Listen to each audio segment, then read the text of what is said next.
வணக்கம், வாழ்க வளமுடன். நம்ம இன்னைக்கு என்ன ரெசிபி பார்க்க போறோம்னா மேங்கோ ஸ்டிக்கி ரைஸ் தான் பார்க்க போறோம். இது தாய்லாந்துல ஸ்பெஷலான ஒரு ஸ்ட்ரீட் ஃபுட்டு தான். இந்த ஸ்டிக்கி ரைஸ் வந்து நான் ஆன்லைன்ல ஆர்டர் பண்ணியிருக்கேன். இந்த பிராண்ட்ல வாங்கினா நல்லா இருக்கும், அதனால நான் ஆர்டர் பண்ணி வாங்கியிருக்கேன். இதோட ரேட்டு வந்து 300 போட்டிருக்கு, ஆனால் நான் 215 தான் வாங்கியிருக்கேன். இதோட லிங்க் உங்களுக்கு வேணும்னா நான் டிஸ்கிரிப்ஷன் பாக்ஸில் தரேன், நீங்கள் செக் பண்ணி பார்த்துக்குங்க. வாங்க இப்போ வீடியோக்குள்ளே போகலாம்.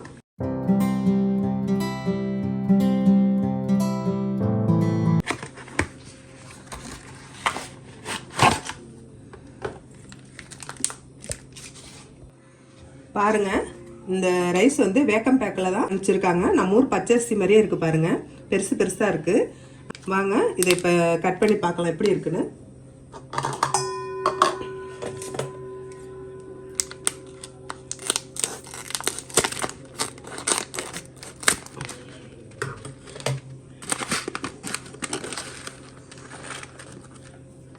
பாருங்க, ரைஸ் எவ்வளோ பெருசு பெருசா இருக்கு. இது நம்ம ஊர் பச்சரிசி மாதிரி தான் இருக்குது பார்க்குறதுக்கு. வாங்க செஞ்சு சாப்பிட்டு வைப்போம், எப்படி இருக்குது டேஸ்ட்டுன்னு பார்க்கலாம் வாங்க. அதுக்கு வந்து நான் வந்து 1 கப்பு இந்த ரைஸ் எடுத்துக்கிறேன்.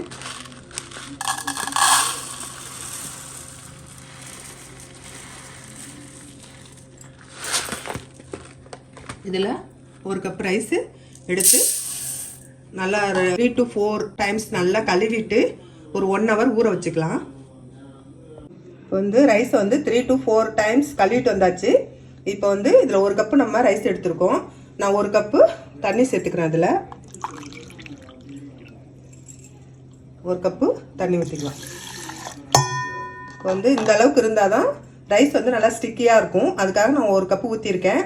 இது ஒரு 1 hour நல்லா ஊறட்டும், அதுக்கப்புறமா எப்படி செய்யலான்னு பார்க்கலாம்.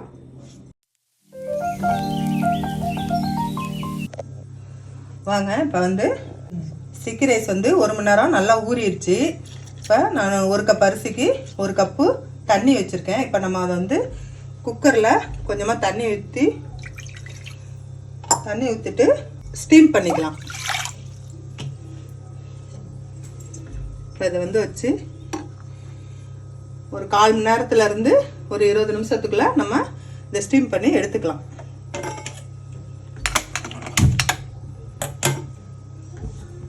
குக்கரில் ஒரு விசில் விட்டு எடுத்துக்கலாம். வந்து அதுக்கு வந்து தேங்காய் பால் எடுக்கிறதுக்கு நான் இந்த கப்பில் 1.5 கப்பு தேங்காய் எடுத்து வச்சுருக்கேன்.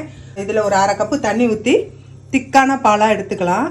திக்காக அரைச்சிக்கிறதுனா அரைச்சிக்கிங்க, அப்படி இல்லைன்னா உங்களுக்கு திக்காக வேணும்னா 1 டேபிள் ஸ்பூன் அரிசி மாவு நல்லா தண்ணியில் கரைச்சிட்டு அந்த தேங்காய் பாலில் ஊற்றி கிண்டிக்கலாம். இப்போ நான் வந்து இதை அரைச்சி பால் எடுத்துக்கிறேன்.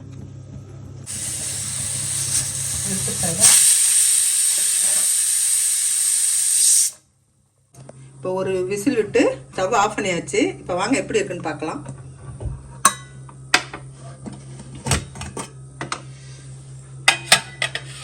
சூப்பராக வெந்திருக்கு பாருங்க, நல்லா ஸ்டிக்கியாகவே இருக்கு, கஞ்சி கொத்த மாதிரி. இப்போ நம்ம இதை எடுத்துக்கலாம். பாருங்க, நல்லா ஸ்டிக்கியாக இருக்குது, நல்லா சாதமும் நல்லா வெந்திருக்கு.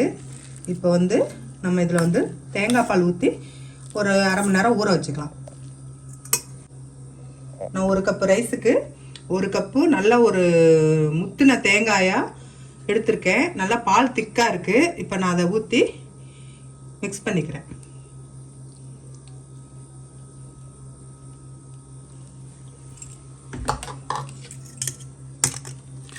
பாருங்க, நல்லா அப்படி நல்லா மிக்ஸ் பண்ணி ஒரு 1/2 மணி நேரம் ஊற வச்சுக்கலாம். இந்த தேங்காய் பால் வந்து அந்த ரைஸ் அப்படியே இழுத்துக்கிட்டு ஃப்ளேவர் நல்லா கொடுக்கும், அதனால நம்ம அப்படி கிண்டி ஒரு 1/2 மணி நேரம் அப்படியே ஊற வச்சிருவோம்.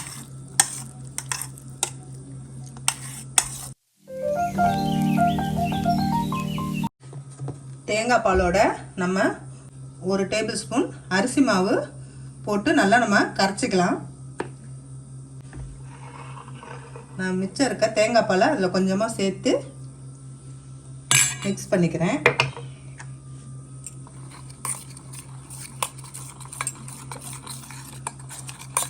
இது வந்து தேங்காய் பால் அடுப்பில் வச்சு நம்ம சூடு பண்ணும்போது தண்ணியாட்டம் ஆகிடும். அப்போ வந்து இந்த அரிசி மாவு ஒரு ஸ்பூன் விட்டோம்னா சாதம் நல்லா திக்னஸாக இருக்கும். சாதத்து மேலே பால் ஊற்றும் போது தண்ணியாட்டம் இருந்தால் பால் வந்து வெளியில் ஓடிடும். அதனால் நம்ம வந்து கொஞ்சமாக 1 டேபிள் ஸ்பூன் அரிசி, நான் 1 கப்பு தான் எடுத்திருக்கேன். அதனால் 1 டேபிள் ஸ்பூன் அரிசி மாவு போட்டு அதில் கொஞ்சமாக பால் ஊற்றி நல்லா அப்படியே கரைச்சி வச்சுக்கலாம். இது தேவைன்னா நீங்கள் யூஸ் பண்ணிக்கிங்க, அப்படி இல்லைன்னா நீங்கள் வெறும் பால் கூட ஊற்றி சாப்பிட்டுக்கலாம். ஸ்டவ்வை ஆன் பண்ணிவிட்டு நம்ம மிச்சம் இருக்க தேங்காய் பாலை அந்த ஒரு பேனில் ஊற்றிக்கலாம். இந்த பேனில் ஊற்றிட்டு அப்படியே மிக்ஸ் பண்ணிக்கலாம். வந்து தேங்காய் பால் திக்காக தான் இருக்கும். நம்ம சூடு பண்ணும்போது அப்படியே ஒரு மாதிரி லிக்யூடாக ஆகிடும். அதனால் கொஞ்சம் கிளறிட்டு இப்போ நம்ம இந்த அரிசி மாவு இல்லைன்னா ரொம்ப நேரம் தேங்காய் கொதிக்கக்கூடாது. அதனால் இப்போ நம்ம இந்த அரிசி மாவை அதில் ஊற்றிக்கலாம். ஊற்றிட்டு கைவிடாமல் கிண்டிகிட்டே இருக்கணும், இல்லைன்னா கட்டிப்பட்டு போயிடும். அதுக்கு தேவையான அளவு சும்மா கொஞ்சமாக தான் உப்பு போடுறேன். 1 டேபிள் ஸ்பூன் சர்க்கரை சேர்த்துக்கிறேன். ரொம்ப ஸ்வீட்டாக இருந்தால் உங்களுக்கு பிடிக்காது, அதனால் நான் கொஞ்சமாக சேர்த்துக்கிறேன். இப்போ சுற்றிலும் அப்படியே நுரைச்சி வரும்போது நம்ம வந்து ஸ்டவ் ஆஃப் பண்ணிக்கலாம்.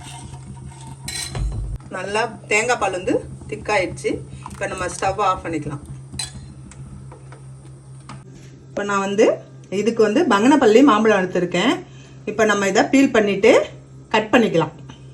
உங்களுக்கு என்ன மாம்பழம் கிடைக்குதோ அதை எடுத்து நீங்கள் கட் பண்ணி வச்சுக்கலாம்.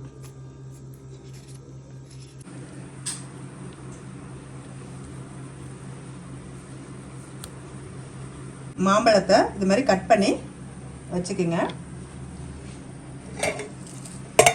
வச்சுக்கிட்டு இப்போ வந்து இந்த ஸ்டிக்கி ரைஸ் வந்து நம்ம தேங்காய் பால் ஊற்றி ஒரு அரை மணி நேரம் ஊற வச்சுருந்தோம்ல, இப்போ பாருங்கள் எப்படி இருக்குன்னு. நல்லா குழன்னு இருக்குது. ஆனால் இது வந்து நம்ம வீட்டு பச்சரிசியில் செஞ்சால் இந்த அளவுக்கு வராது. நான் ஒரு தடவை ட்ரை பண்ணி பார்த்தேன், வரல. ஆனால் இந்த ரைஸில் சூப்பராக இருக்குது.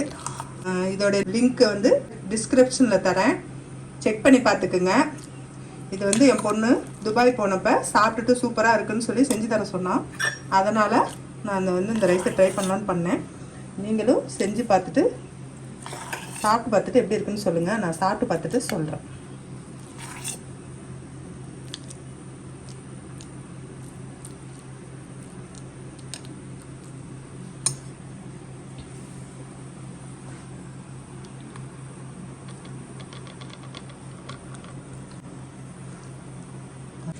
நம்ம வந்து இப்போ தேங்காய் பால்ல சர்க்கரை உப்பு சேர்த்துருக்கோம்ல, இப்போ நம்ம அதை அதில் ஊற்றிக்கலாம். அதில் வந்து வெள்ளை எள்ளை வந்து இப்படி போட்டுக்கலாம். அவங்க இப்படி தான் சாப்பிடுவாங்க.